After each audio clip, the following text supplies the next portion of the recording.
اه يا ماما شعري معلش يا مريومه، خلاص اهو، خلاص فاضل حته اه صغننه. يا ماما شعري. طب الناحيه التانيه. شعري يا ماما بتقطع في ايدك. طب انا اسفه، انا اسفه، معلش، ميه السباحه خلت شعرنا معقد قوي. اعمل ايه؟ شعري بيعقد.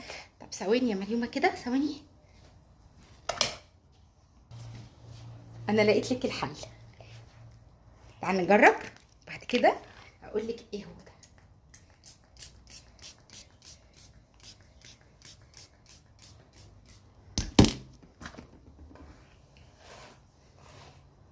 ايه ده يا ماما؟ انا شعري مبقاش يوجعني. عاجبك؟ اوي. هو ايه ده؟